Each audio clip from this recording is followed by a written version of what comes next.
मैं ज्ञानेश पांडे, प्रवक्ता भौतिक विज्ञान, राजकीय जुबली इंटर कॉलेज गोरखपुर, कक्षा 11वीं के आप सभी छात्रों का भौतिक विज्ञान की इस वीडियो ऑनलाइन क्लास में एक बार पुनः स्वागत करता हूं। बच्चों, आज हम अध्याय 6 अर्थात कार्य, ऊर्जा तथा शक्ति के चौथे व अंतिम भाग का अध्ययन करेंगे। तो सर्वप्रथम आइए हम देख लें कि हमारे आज के इस लेक्चर के शिक्षण बिंदु कौन कौन से हैं। सर्वप्रथम हम वृत्तीय गति तथा अभिकेंद्र बल के उदाहरणों को समझेंगे और इसके उपरांत ऊर्ध्वाधर वृत्त में गति के स्वरूप को समझने का प्रयास करेंगे। प्यारे बच्चों, आपको स्मरण होगा कि पिछले लेक्चर में मैंने शक्ति तथा संघट्ट की परिभाषा दिया था और इसके साथ साथ हमने ऊर्जा के विभिन्न रूपों तथा ऊर्जा संरक्षण सिद्धांत को समझने का प्रयास किया था। उसी कड़ी में आज हम सर्वप्रथम समझने का प्रयास करेंगे कि वृत्तीय गति तथा अभिकेंद्र बल के उदाहरण कौन कौन से हैं।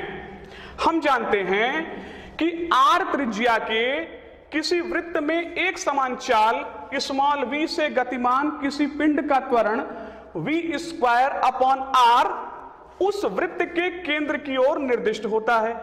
इस अभिकेंद्र त्वरण को प्रदान करने वाला बल होता है Fc = mv²/r। इस सूत्र को हमने न्यूटन के गति विषयक द्वितीय नियम के आधार पर लिखा है, जो ये कहता है कि बल बराबर होता है द्रव्यमान गुणे त्वरण।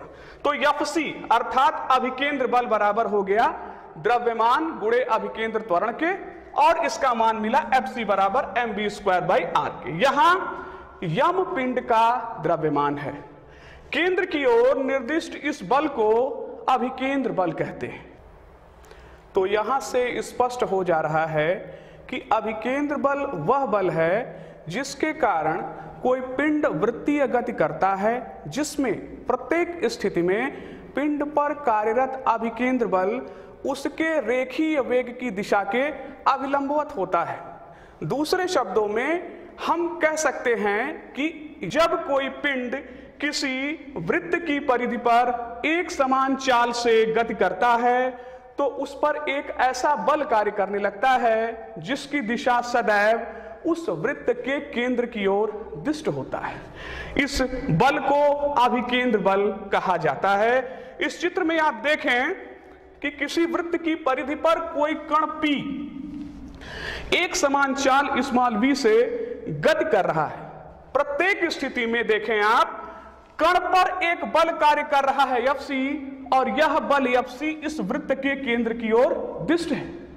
यह अभिकेंद्र बल है और इसका मान है Fc = mv²/r के।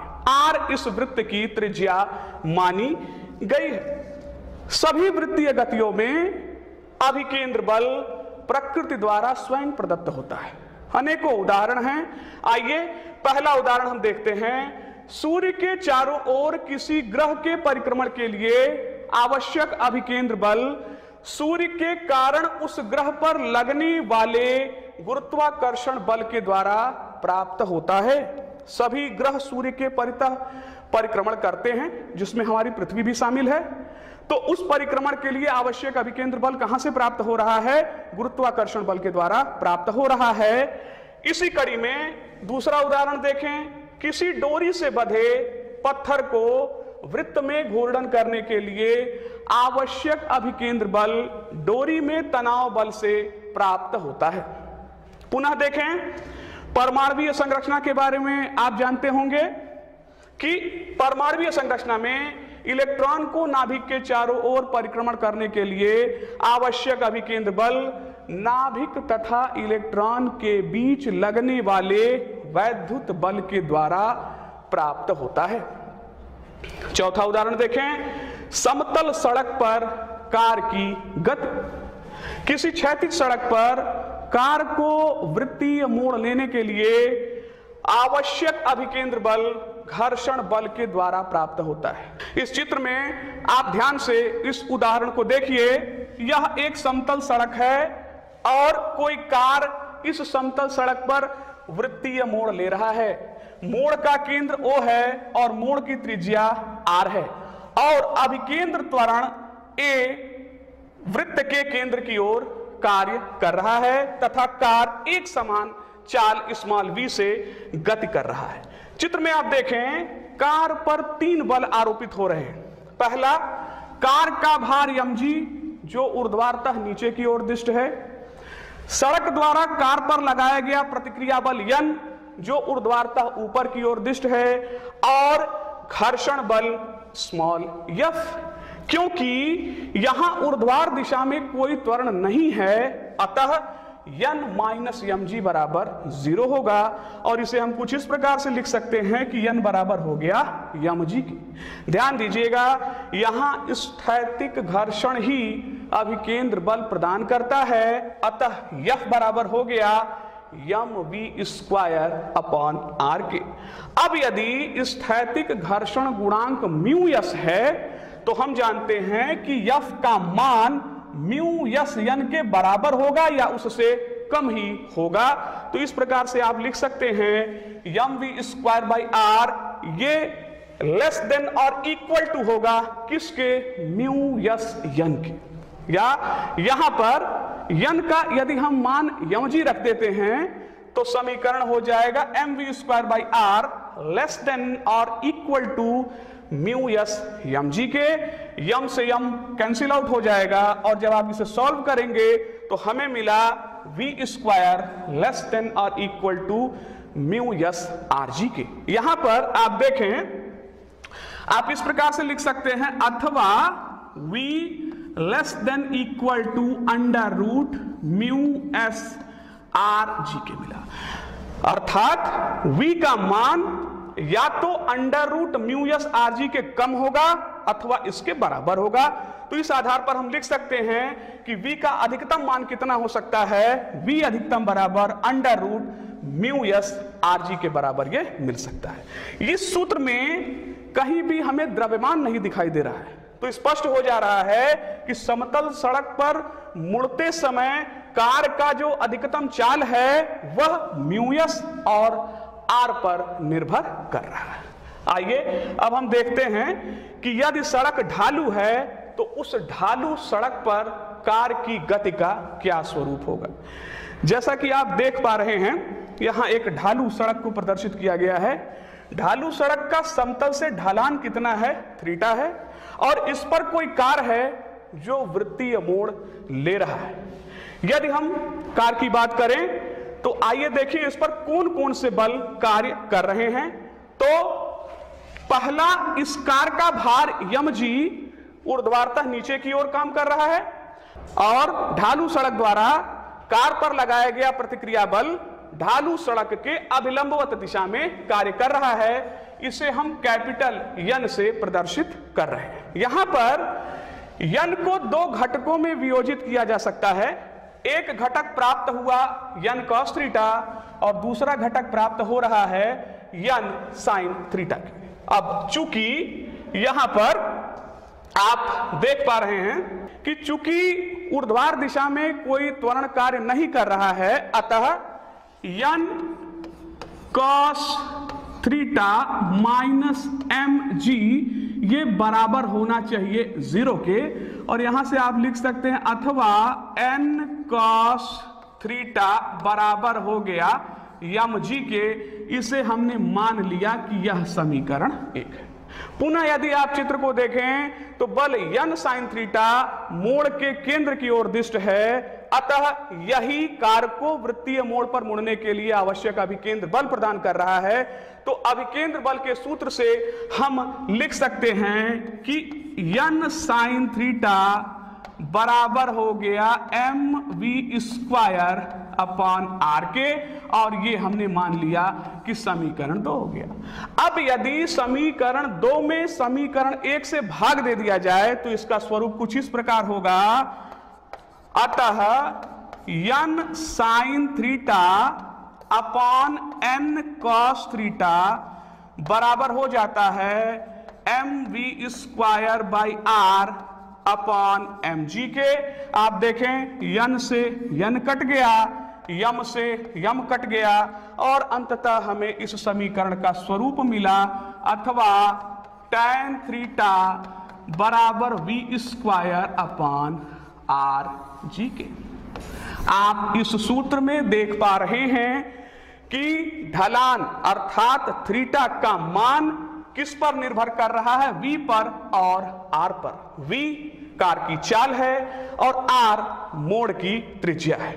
तो v और r के आधार पर हम निश्चित कर पाते हैं कि सड़क को हम कितने ढलान पर रखें ताकि कार सकुशलता पूर्वक उस मोड़ को पार कर जाए। इसी कड़ी में आइए जरा हम आपको एक उदाहरण समझाने का प्रयास करते हैं।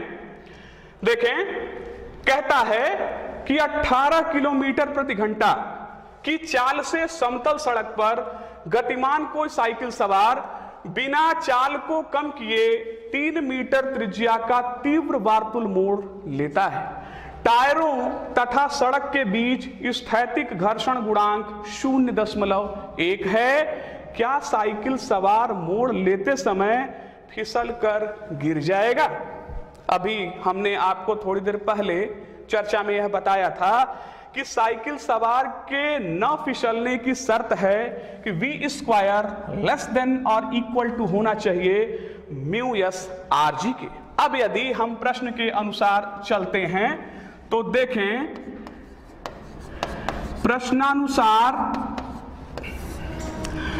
प्रश्नानुसार म्यू यस का मान दिया है 0.1, आर का मान दिया है 3 मीटर और हम जानते हैं कि पृथ्वी तल पर गुरुत्वीय त्वरण का मान होता है 9.8 मीटर प्रति सेकंड स्क्वायर।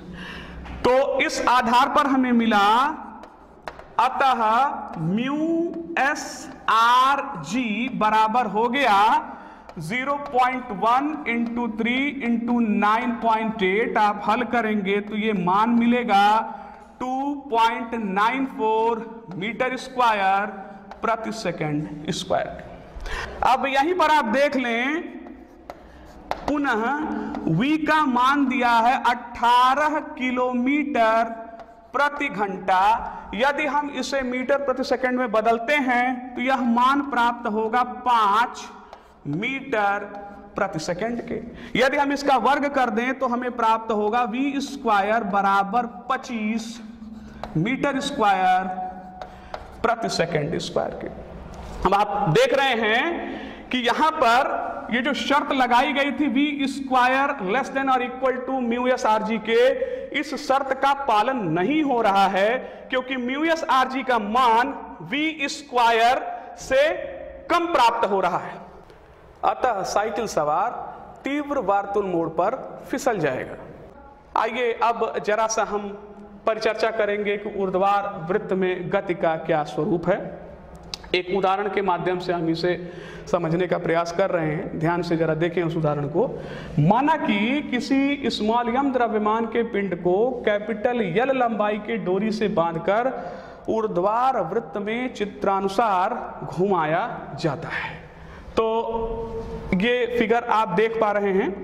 इस फिगर में आप जरा सा देखें, मान लीजिए कि यह कोई पिंड, यह कोई कण P है और यह कण P कैपिटल यल लंबाई के धागे में बंधा हुआ है और इसे ऊर्ध्वाधर वृत्त में घुमाया जा रहा है। कण P की यदि आप बात करें तो P स्थिति में इस धागे पर एक तनाव बल काम कर रहा है T, जो कि वृत्त के केंद्र की ओर कार्य कर रहा है, और इस कण P का जो भार mg है वो नीचे की तरफ काम कर रहा है। इसे हम दो घटकों में वियोजित कर सकते हैं। एक घटक हमें मिला mg cos थीटा और जो दूसरा घटक मिल रहा है वो mg sin थीटा के। आप देखें, वृत्त के कण पर वृत्त के केंद्र की ओर जो परिणामी बल कार्य कर रहा है वो T minus mg cos theta के है, और यही बल कण को वृत्तीय गति करने के लिए आवश्यक अभिकेंद्र बल प्रदान करता है। अभिकेंद्र बल की परिभाषा आप पढ़ चुके हैं, जो एक कहता है कि अभिकेंद्र बल बराबर mv स्क्वायर बाई l के होता है। तो इस आधार पर हम लिख सकते हैं कि T minus M G cos theta ये बराबर हो जाएगा M V square upon L के। और इस समीकरण को आप कुछ इस प्रकार लिख लें, अथवा टी बराबर M G cos theta plus M V square upon L, कुछ इस प्रकार से भी हम इसे लिख सकते हैं। अब यह कण स्थिति P से चलता हुआ उच्चतम स्थिति उच्चतम बिंदु C पर पहुंचता है, तो उच्चतम बिंदु C पर थीटा का मान होगा 180 डिग्री। तो हो गया देयरफॉर TC बराबर M G cos 180 degree plus M V square by L. Cos 180 degree का मान -1 होता है, तो यहां से आप लिख सकते हो अथवा टी सी बराबर M V square by L minus M G. यहीं पर हम ये मान ले रहे हैं कि यह जो समीकरण है, इस समीकरण को नाम दे दिया समीकरण 1। तो टीसी का मान मिला M V square by L minus M G. अब जैसे जैसे कण P उच्चतम बिंदु C की ओर जाता है, तो आप ध्यान दें कि उसका वेग घटता जाएगा। और यदि हम माने कि किसी क्षण मात्र के लिए TC का मान 0 हो जाता है, किस वेग पर, V बराबर VC पर, तो 0 बराबर हो जाएगा M V C square by L minus M G की। इसे आप हल करें तो समीकरण का स्वरूप कुछ इस प्रकार से हो जाता है, अथवा M V C square by L बराबर हो गया एम जी के, यम से यम कट गया तो वी सी बराबर मिला अंडर रूट जी एल के। तो यहां पर आप ध्यान दीजिएगा कि यहां स्पष्ट हो जा रहा है कि वस्तु उच्चतम बिंदु C को पार कर जाएगा यदि उसका वेग Vc अंडर रूट GL से बड़ा है या उसके बराबर है। तो Vc के इस मान को क्रांतिक वेग कहा जाता है। अब यहां पर देखें, वस्तु बिंदु P से उच्चतम बिंदु C तक जाने में इसकी गतिज ऊर्जा में कमी बराबर होगी इसकी स्थितिज ऊर्जा में बढ़ोतरी के। ऊर्जा संरक्षण के नियम के अनुसार यह समीकरण हमने यहां पर लिखा हुआ है। तो गतिज ऊर्जा में कमी कितना हो गया, आप देखें कि बिंदु P पर गतिज ऊर्जा हो गई हाफ यम वी स्क्वायर, और बिंदु C पर, उच्चतम बिंदु C पर गतिज ऊर्जा हो गई minus half M V C square. ये बराबर हो जाएगा M G L plus L cos theta के। तो इसे आप लिख सकते हैं, अथवा यम कैंसिल कर दीजिए, इधर यम उभयनिष्ठ लेकर के इस यम से आपने काट दिया, ये हो गया अथवा V square minus V C square बराबर 2g यहां हो गया L plus L cos theta के। अब यदि यहां पर हम वी सी स्क्वायर बराबर जी एल के रख देते हैं तो ये हो जाएगा अथवा V square minus G L बराबर, इधर हो गया 2gl plus 2gl cos theta के। हल कर लीजिए तो ये हो जाएगा अथवा वी स्क्वायर बराबर, यहां से आप लिख सकते हैं वी स्क्वायर बराबर 3gl plus 2gl cos theta के। 3gl plus 2gl cos theta के बराबर यह मान इस प्रकार से प्राप्त हो जा रहा है। इसे आप कुछ इस प्रकार से लिख सकते हैं, अथवा ये समीकरण हो जाएगा वी स्क्वायर बराबर 3 plus 2 cos theta 3 + 2 cos theta, और यहां हमने GL को कॉमन ले लिया, GL को कॉमन लेके बाहर कर दिया गया। तो ये हो गया, अथवा V = √3 + 2 cos theta 3 + 2 cos theta GL। पुनः देखें कि अब V² के इस मान को यदि हम समीकरण 1 में रखते हैं तो हमें समीकरण का स्वरूप किस प्रकार से प्राप्त होगा। आइए जरा सा हम इस पर विचार करते हैं। तो समीकरण 1 क्या कहता है? समीकरण 1 कहता है T = mg cos theta plus mv²/L, mv²/L के मान रख दीजिए। तो यह हो गया, अथवा T = mg cos theta plus m/L, और v² का मान हो गया 3 + 2 cos थीटा, और ये हो गया GL। इस समीकरण को जब हम हल करेंगे तो अंततः हमें T का मान प्राप्त हो रहा है, T = 3mg 1 + cos थीटा के, 3mg 1 + cos थीटा के। और यदि आपको स्मरण हो तो अभी थोड़ी देर पहले हम लोगों ने V का मान कितना निकाला हुआ है? ये मिला हुआ है √3 + 2 cos थीटा GL के। तो इन समीकरणों के सहयोग से आइए जरा हम देखें कि विभिन्न स्थितियों में धागे में तनाव बल और वेग V का मान कितना होगा। तो जरा सा आप केस 1 देखें। हाँ, निम्नतम बिंदु A पर थीटा का मान रख दिया 0 डिग्री, तो T बराबर हो गया 3mg 1 + cos 0। cos 0 का मान 1 होता है, तो यहां से आप लिख सकते हैं कि TA बराबर हो गया 6mg के। तथा यदि हम वेग को देखें तो VA बराबर हो गया √3 + 2 cos 0 GL। तो ये हो गया VA बराबर √5 GL। इसी प्रकार से केस 2 देखें। केस 2 बिंदु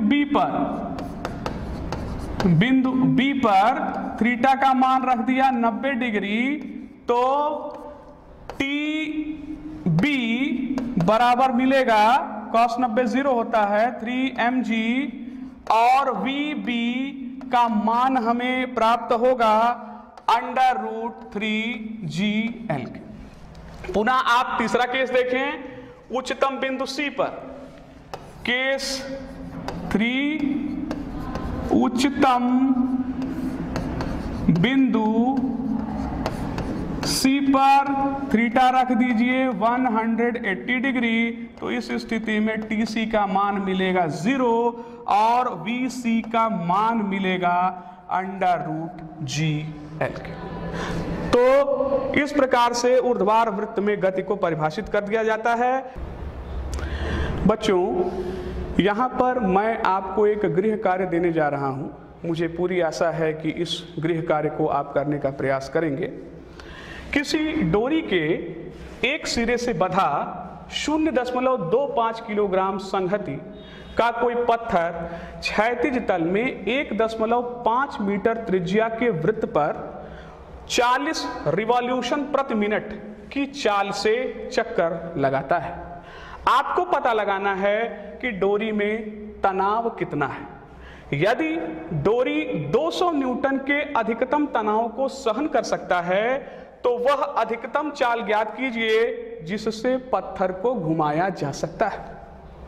इस गृह कार्य को तो आप हल करने का प्रयास करेंगे ही, साथ साथ इस चैप्टर में और भी जितने आंकिक प्रश्न दिए हुए हैं, मुझे पूरा विश्वास है कि आप तन्मयता के साथ उन्हें हल करने का प्रयास करेंगे। बच्चों, इस चैप्टर में हमने आपको कार्य ऊर्जा तथा शक्ति से संबंधित कई तथ्यों को समझाने का प्रयास किया हुआ है। आप ये जान लें कि भौतिक विज्ञान 3 भागों में बटा हुआ है, सैद्धांतिक, प्रायोगिक और आंकिक।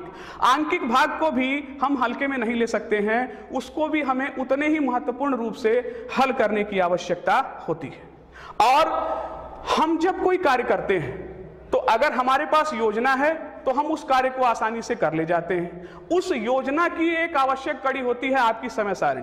तो जब भी आप पढ़ाई करें तो अपने समय सारणी के अनुसार ही पढ़ाई करें और साथ साथ आप विषय का नोट्स बनाने का जरूर प्रयास करें। मुझे पूरी आशा है कि उस पूरे चैप्टर का नोट्स भी आपने बना लिया होगा, जो कि आपके बोर्ड परीक्षा में अत्यंत उपयोगी साबित होगा।